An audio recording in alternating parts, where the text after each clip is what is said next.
There's been a lot of talk about the ongoing battle to legalize outpost settlements in the West Bank. The bill that would give these settlements legitimacy has just been postponed yet again over fights regarding the language in the bill. Here with us in the studio today with his perspective is Netzach Brodt, a resident from Ofra who lives in one of the 9 houses from the settlement slated for demolition. Thanks so much for coming in. My pleasure. So let's begin with, the big issue. The Israeli Supreme Court ruled 2 years ago to demolish your house, among the 9 others. And the demolition, if I'm not mistaken, is set for February 9th of this year. So what is your plan of action?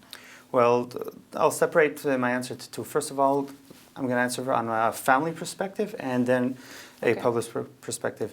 On a family perspective, I need to create a veil in order to guard my family and my children from the demolition. So we're doing everything we can in order to provide them what they need, and just a comfortable bed that same night. We're going to move into a temporary house until we figure out where we're taking this. On a public level, what we have to do now is we have to show the absurd of this court ruling, and for everyone to understand what is happening in this situation, why the court ruled whatever they ruled, and why we feel that it's unjust. Now, the courts ruled that such houses like yours were built on land that was taken with forged or altogether missing documents. So if the settlement regulation bill passes and legalizes your home and others like it, is it not by default legalizing allegedly stolen land? Well, the problem with the court ruling and opposed to this bill is that the court ruling was not provided on the grounds of private property. Of course, the appeal to the Supreme Court was that we were building illegal buildings on private property, but unfortunately, the court did not demand any of the appellants to, the appellees to prove their ownership over the property, and ruled regardless of their proven ownership. So what happens over here is that 9 houses, or in other words, 9 families, are being destroyed because of court ruling without anyone practically proving their ownership over the properties. In a different case, in the Migron case, a couple years ago, the court ruled to demolish Migron.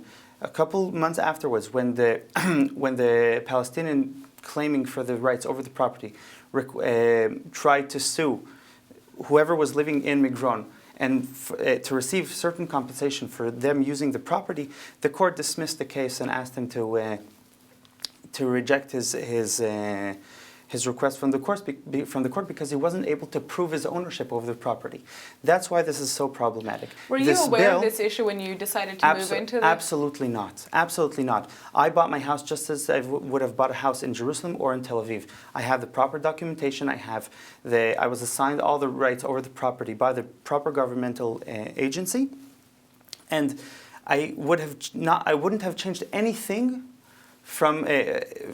Looking back, I wouldn't have changed anything from the way I purchased this house. So this documentation that's allegedly belonging to Palestinians, where is this coming from then? That's what confuses me about this. Okay, so this whole story starts several years ago when the Turks ruled in Israel, and maybe even more practically when the Jordanians ruled in Israel. And I don't think we should go to history, but in general, there were theoretical allocations of properties to different people.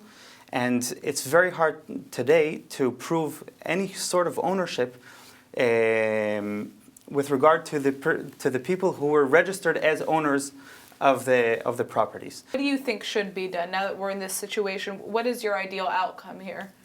Well, I think that this bill has to pass because currently the situation is a catastrophe.